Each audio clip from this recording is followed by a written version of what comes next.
Esta é a história do dia da Rádio Observador. A saída de Jerónimo de Sousa e o futuro do PCP.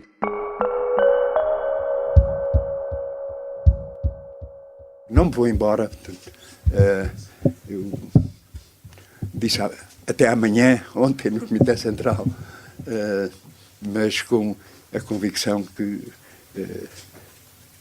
consciência tranquila, porque sai como entro. Em conferência de imprensa, Jerónimo de Sousa assume que deixa de ser secretário-geral do PCP por questões de saúde. Uma decisão pessoal e muito ponderada. No próximo fim de semana, à margem da Conferência Nacional do PCP, o Comitê Central vai confirmar a escolha do sucessor, Paulo Raimundo.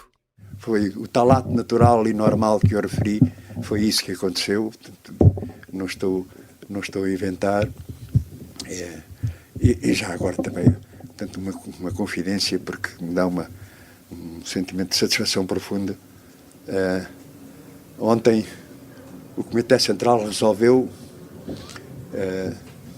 concordar comigo em termos de substituição da tarefa, aplaudindo de 4 minutos de pé. Portanto, este desfecho, este desenvolvimento que estamos a assistir, e quero-vos dizer que sabe mesmo muito bem, portanto, sentir, portanto, o abraço solidário, afetivo dos meus camaradas da direção do partido.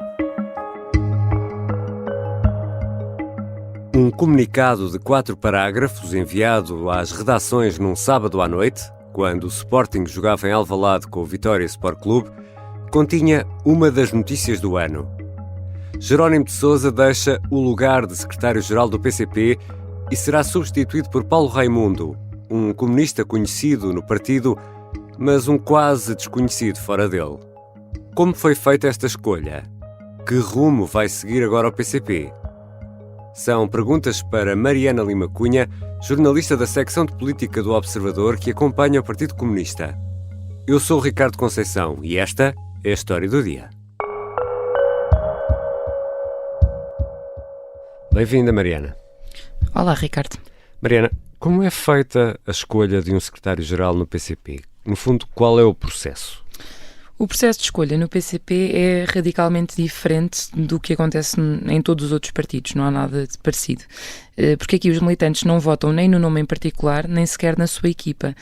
O que acontece é que a proposta parte do topo, que são os órgãos mais restritos do PCP, neste caso são a Comissão Política e o Secretariado, e são ambos órgãos onde estão tanto Jerónimo de Sousa como Paulo Raimundo, e depois é votada pelo Comitê Central, que tem cerca de 100 dirigentes. Ou seja, o que o PCP vai dizendo é que também houve as bases em debates internos durante o processo, mas na verdade a escolha é feita por um número muito reduzido de dirigentes e não há nada que se assemelhe sequer a uma candidatura à liderança como nós vemos nos outros partidos. E essa decisão vai ser confirmada já no próximo fim de semana? Sim, a votação formal cabe ao Comitê Central, mas vai reunir-se numa reunião ainda durante a Conferência Nacional do próximo fim de semana, que é a segunda maior reunião do partido, depois dos congressos, e que aliás só aconteceu no total 7 vezes na história centenária. Em 100 anos? Exatamente, do PCP, 4 foram neste século, e nenhuma delas serviu para confirmar um líder novo, portanto estamos aqui a assistir a uma novidade absoluta. Naturalmente houve alguma surpresa no Comitê Central, mas a tal grande convergência manifestou-se de uma forma inequívoca.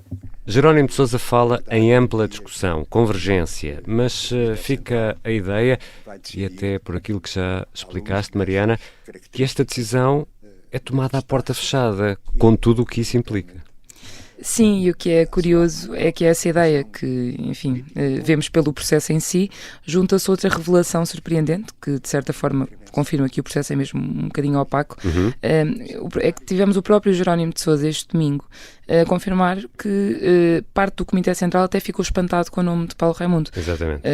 Ora, o que quer dizer que dificilmente as bases saberiam deste nome ou teriam debatido amplamente se nem sequer o Comitê Central estava a par da escolha. E, portanto, isto é uma inconfidência raríssima no PCP, é uma espécie de forma de espreitarmos pelo buraco da fechadura do Comitê Central, ao contrário do que acontece noutros partidos, em que há muito mais fugas de informação. E isso, enfim, prova que o nome não era propriamente debatido no PCP. E isto é tão reservado que até no último congresso, e assistimos a isso, a reunião do Comitê Central, que decorre à margem do congresso, é num local que não é revelado. Nós nem sabemos onde é uma missão secreta dentro do Congresso, para tudo, e nós só voltamos no fim para perceber o que é que aconteceu. E não é revelado o local onde decorre essa reunião. Como diz o nosso povo, hoje estamos bem, amanhã podemos estar mal. Creio que foi este o momento que eu refleti muito. Era o momento para tomar a iniciativa. Mariana Lima Cunha, era este o momento, diz Jerónimo, mas ninguém estava à espera dele, ou estava? Sim, foi uma surpresa relativa, porque é um facto que a solução estava a ser preparada. Ainda durante o fim de semana falava com fontes no PCP que me lembravam que não é exatamente um partido muito dado a grandes imprevistos, nem apanhado na curva. Porque não há grandes improvisos no PCP, sim, não há margem para isso, porque é hiper organizado e planeia estas coisas com muito tempo. A questão é precisamente essa, é que o PCP estava a contar com mais tempo e nesse sentido a rapidez com que o processo aconteceu até antigos dirigentes surpreendeu, com quem nós falámos e que estavam um bocadinho espantados com o timing. E aí, de facto, o fator-chave aqui, o fator de surpresa é Jerónimo, porque foi ele quem tomou conta do processo e do timing do processo. Ele, aliás, este fim de semana fazia questão de frisar várias vezes que tinha sido ele a impor a decisão e, aliás, que achei curioso, ele disse que queria decidir sobre a sua própria saúde, no fundo, enquanto ainda tem cabeça. E, portanto, avançou com a proposta ao Comitê Central de sair. E, portanto, o que nos diziam dentro do PCP é que acabou por ser o próprio Jerónimo a precipitar os acontecimentos que num processo normal, na verdade, só acabariam em 2024, que é quando é a data normal do Congresso do Partido, e, historicamente, é quando é sempre substituído o secretário-geral. Portanto, o Jerónimo decidiu furar aqui a tradição do partido e acabou por provocar alguma surpresa, pelo menos no timing. E que legado deixa Jerónimo de Sousa depois de 18 anos à frente do PCP?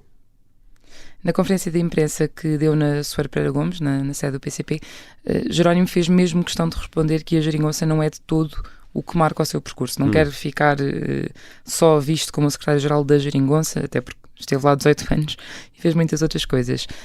Mas é inevitável, ou seja, é certo que Jerónimo é um secretário-geral que entra depois da fase de decisão e decisão profunda no PCP, da saída dos renovadores do PCP, que já lida com um partido mais fechado nesse sentido, mas mais coeso, que ainda leva o PCP a uma série de bons resultados. Aliás, quando começa depois a geringonça, ou em linguagem de PCP, a nova fase da vida nacional, o PCP tem uma representação forte no Parlamento, mas sobretudo fica colado à geringonça por ser uma decisão histórica de se associar a um arqui-inimigo que era o PS, não é? Como dizia uma fonte do PCP na semana passada, claro que é sempre preciso ter em conta que o PCP é um partido em que uma decisão dessas nunca seria tomada por uma pessoa, ou seja, não foi Jerónimo que decidiu naquela noite que tanto se fala, dizer que o PS só não forma governo se não quer. Ali numa sala aqui ao lado, é que nós consideramos que o PS só não fazia governo se não quisesse. Naturalmente, acompanhando esta expressão, portanto, com a necessidade de dar resposta aos problemas dos trabalhadores do povo e do país. Mas Jerónimo foi, como o próprio PCP se orgulha de dizer, pelo menos o rosto que fez esse anúncio, que lidou estes anos todos com o PS de António Costa e, aliás, construiu uma relação até pessoal com António Costa, que é conhecida durante anos, que foram de uma solução que é, de facto, completamente inédita na democracia portuguesa, e aí abriu um capítulo que já não se fecha. Segui um conselho de um camarada mais velho, em que ele dizia que procura só ser o que tu és. E isso serviu-me de referência fundamental, sempre com o apoio, portanto, o estímulo, os afetos do meu coletivo partidário.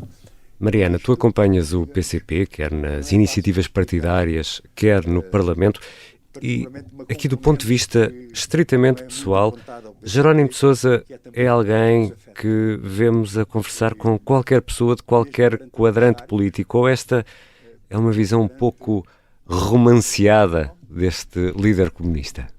Eu diria que tem pelo menos um fundo de verdade, se não mais do que um fundo. Dificilmente veremos Jerónimo de Sousa a conversar com André Ventura, por exemplo, nos corredores do Parlamento, mas se falarmos de pessoas com outros partidos e outros deputados, percebemos que há ali uma dimensão de respeito, até de afabilidade pessoal com Jerónimo, que vem do seu longo historial na política. Aliás, ele é o último deputado constituinte, vai ser o último a sair do Parlamento, e do seu próprio feitio. E isso é, aliás, uma dimensão que, contra os costumes do PCP, aliás, ele preza muito e faz questão de alimentar. Eu lembro-me que ele já, quando foi operado, no início do ano, ele fez umas declarações especialmente emotivas em que destacava que valorizava muito ouvir os desejos de melhoras dos seus adversários políticos, que é uma coisa rara no PCP. Este domingo falava de ter ficado tocado quando um jornalista se convidaram para almoçar no fim de uma campanha, dizendo que era um gesto afetuoso. E ele reconhecia a política de afetos não é bem a primeira coisa que nos vem à cabeça quando pensamos no PCP, mas que ficou um bocadinho, de facto, associada a Jerónimo. Agora, obviamente, depois é preciso separar as duas dimensões, não é? Uma coisa é Jerónimo como pessoa e até no seu estilo de diálogo político, outra é o partido em que se representa e que representa e que se revê, e esse está cada vez mais isolado, tanto no Parlamento como no espectro político português. Já voltamos à conversa com a jornalista Mariana Lima Cunha. Vamos olhar para o sucessor de Jerónimo de Sousa e para o futuro do PCP. As armas e os barões assinalados. E o resto é história, com João Miguel Tavares e Rui Ramos, às quartas-feiras, depois do Jornal do Meio-Dia e sempre em podcast. Estamos de regresso à conversa com a Mariana Lima Cunha, jornalista da secção de política do Observador, que acompanha o PCP. Paulo Raimundo pode ser desconhecido do grande público, tendo em conta que constitui, portanto, uma novidade. Mas eu queria referir um meu exemplo. Quando fui indicado pelo meu partido para secretário-geral, havia setores que se interrogavam se eu comia, se eu dançava, qual era o meu nome. Lembro-me de uma cena, portanto, em que um homem dirigiu-se furioso, portanto, em relação a mim e ao camarada que me acompanhava, portanto, ele disse: pois, deem cabo do resto, deem lá o poder a esse germano e depois vão ver. Mariana, afinal, quem é este homem? Quem é Paulo Raimundo? Olha, isso é uma pergunta que muita gente, incluindo jornalistas de política, incluindo aqueles que acompanham o PCP. Exatamente. Quando viu o comunicado e percebeu que será o sucessor de Jerónimo. Isto porque, para a generalidade do país, é um perfeito desconhecido, claramente. Nunca teve funções sequer de destaque no PCP em termos mediáticos, não, obviamente, internamente, mas em termos mediáticos. Um camarada seu dizia-nos, eu acho que ele nunca foi à televisão, resumindo um bocado a questão assim. Agora, obviamente, olhando para o partido, a história é muito diferente. É um homem muito ligado ao aparelho e às bases do PCP, à organização do partido em particular.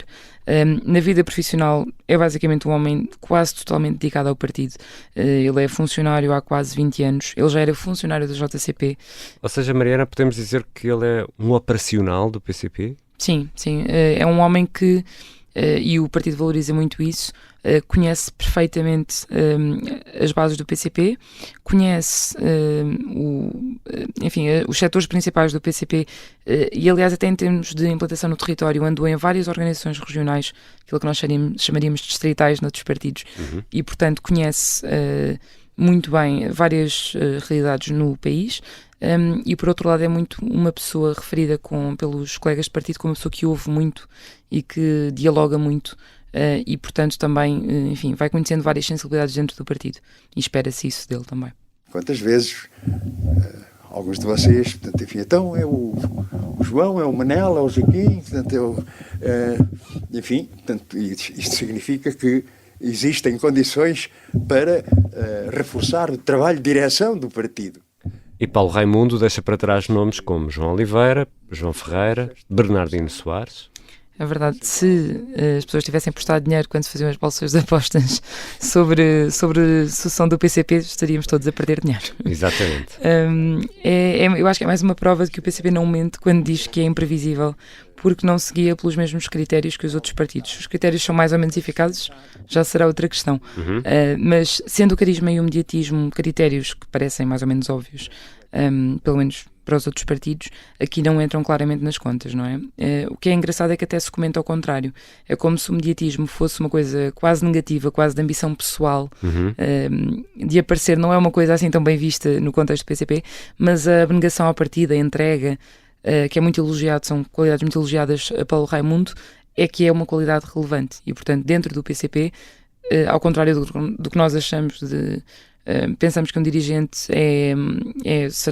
estará na frente da corrida porque aparece muito na televisão, porque fala bem, porque é ouvido, até porque, olha, como João Oliveira e João Ferreira substituíram Jerónimo na campanha, e portanto achámos que isso era um sinal, mais uma vez o PCP trocou-nos as voltas, mas de facto não são esses os critérios, para o bem ou para o mal. E é curioso que digas isso, porque há aqui um outro fator, é que Paulo Raimundo não é deputado, mas isso também para o PCP não é um grande problema. É mais um caso em que estamos aqui a lidar com critérios diferentes daqueles a que se calhar estamos habituados. O trabalho que um partido como o PCP privilegia é em grande parte invisível para nós, porque é de bases, é o chamado trabalho junto das massas, é o que o partido diria, que na prática é um trabalho feito em associações, em sindicatos, a falar com trabalhadores, a falar com pessoas que se calhar, e é o que dizem muito no partido, não têm tempo não estão propriamente nem a ver o canal Parlamento, nem chegam a casa, já nem o telejornal vem, porque têm um trabalho com não sei quantas horas de trabalho por dia e ganham um pouco, e é a essas pessoas que o PCP também se quer ligar, e portanto o Parlamento, ainda para mais numa legislatura de maioria absoluta, em que o PCP tem uma influência muito reduzida a nível legislativo, em que vê a contestação a passar às ruas, tem uma série de razões para acreditar, pelo menos na sua cabeça, que o Parlamento passou para segundo plano, onde para o PCP até quase sempre esteve, e portanto não é um palco assim tão privilegiado quanto isso. Isto obviamente traz complicações evidentes, porque não são só os dirigentes do PCP que votam, não é? É o país que vota, claro, que tem de conhecer os protagonistas, e portanto para um líder que não tem notoriedade já para começo de conversa, aliás, é complicado não ter esse palco. E Mariana, perante tudo isso que estás a dizer, já falaste aí nas ruas e na contestação, a luta vai continuar por aí. Há alguma coisa que muda no PCP com esta mudança de liderança? A luta vai continuar. Aliás, por as poucas intervenções públicas que temos de Paulo Raimundo são muito especificamente sobre a força dos trabalhadores, precisamente. A diferença, portanto, aqui vai ser de nome e de cara, mas não é revolução nenhuma na linha política do PCP, longe disso. Essa está bem definida, passa pelas ruas, pela contestação. Não estou a dizer isto porque estou a falar com jornalistas. Estou a dizer isto porque é a realidade de um quadro que, naturalmente, vai ser testado e temperado em movimento, mas que dá garantias de que este partido continuará como Partido Comunista Português. Por estar junto dos trabalhadores, como falávamos, e de quem está a sofrer com a inflação, com a perda de poder de compra, sendo que desta vez tem de lidar com uma novidade, é que além da esquerda, até o Chega está a tentar nesse campeonato, até aliás a tentar criar uma federação sindical e a tentar disputar o mesmo espaço político, e portanto a linha é a mesma, os desafios são enormes. As posições do PCP em relação à guerra, um novo secretário-geral desconhecido do país, numa escolha que não obedece a critérios democráticos que vigoram noutros partidos.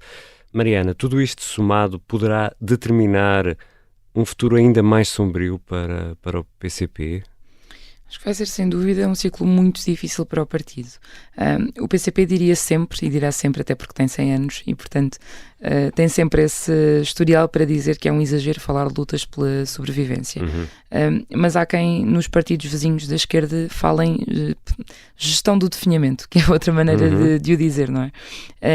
O que é certo é que é uma fase tão difícil que o próprio PCP decide convocar uma Conferência Nacional que é raríssima na história do partido, e admite, se fores olhar, por exemplo, para a resolução política que vai ser aprovada na conferência, há muitos pontos sobre a organização interna, admite que é preciso reajustar muitas coisas, formas de trabalhar do próprio PCP, recrutamento de quadros, um reforço, claro, que o partido sente que lhe está a faltar essa vitalidade. E isto é muito curioso, porque é raro nós vermos o PCP a falar em coisas que correm mal sem as atribuir quase exclusivamente a fatores externos, não é? É um clássico, há uma campanha contra o PCP, seja por causa da guerra, da pandemia, há uma conjuntura horrível que afetou o PCP, há sempre uma série de... o voto útil, uma série de questões. Desta vez, o que é diferente é que parece que o próprio PCP está mesmo a reconhecer que a crise é profunda, está a fazer aqui um toque-rebate das suas tropas e a tentar, havia um dirigente que me dizia, a tentar dar um abanão grande aos militantes até, e portanto a solução para isto está muito longe de ser óbvia. Obrigado, Mariana. Obrigada, Ricardo. Mariana Lima Cunha é jornalista da secção de política do Observador e acompanha o PCP. Esta foi a história do dia. Pode seguir-nos tanto no site do Observador como nas aplicações que habitualmente usa para ouvir podcast e assim não perde um episódio. Pode também sugerir a um amigo ou familiar a história do dia, que tem um tema diferente todos os dias de segunda a sexta. Obrigado por nos ouvir. A sonoplastia é do Diogo Casinha, a música do genérico do João Ribeiro. Eu sou o Ricardo Conceição. Até amanhã.